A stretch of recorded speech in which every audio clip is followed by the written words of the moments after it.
கரூர் சம்பவத்துக்கு அப்புறமாவது அவர் வேற மாதிரி ஒரு அரசியல் எடுப்பாரு அப்படின்னு தான் நம்ம முன் வச்சோம். ஆனா போக்கு எப்படி இருக்குன்னா, கரூருக்கு பின் கரூருக்கு முன் அப்படின்ற மாதிரிதான் இருக்கு. கரூருக்கு முன்னாடி இருந்த விஜய் விட கரூர் சம்பவம் நடந்த பிறகு, இப்ப புது ஆளுங்க செங்கோட்டையன் முதற்கொண்டு எல்லாரும் வந்துட்ட பிறகு இன்னும் அது அதிகமா தான் போகுது கட்டி, கொஞ்சம் கூட மன ஒரு உறுத்தல் கூட இல்லாம அவர் என்ன பண்றாரு, செயல்பட்டு இருக்கிறத நம்ம பார்த்துட்டு இருக்கோம்.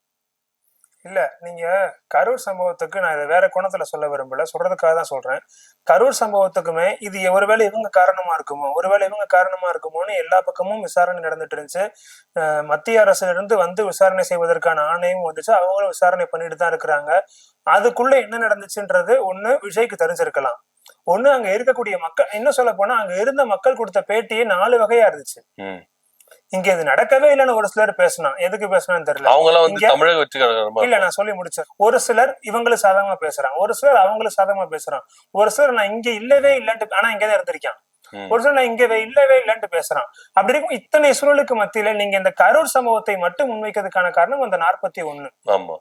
அவங்க உயிரிழப்பு அப்படின்றது இந்தியாவுக்கே, ஏன் மக்களா வாழக்கூடிய, மனுஷனா வாழக்கூடிய எல்லாத்துக்குமே மிகப்பெரிய இழப்பு தான். அதை இல்லைன்னு சொல்ல முடியாது. ஆனால் ஒரு நபர் மட்டும் தான் அப்படின்றது நம்ம இதுக்கு முன்னாடி அப்பதான் பேசிட்டு இருந்த அந்த காரணம் தான். அவரு போயிருக்க கூடாதுதான். ஆனால் அங்க போனதுக்கான காரணத்தை முன் வச்சிட்டாரு.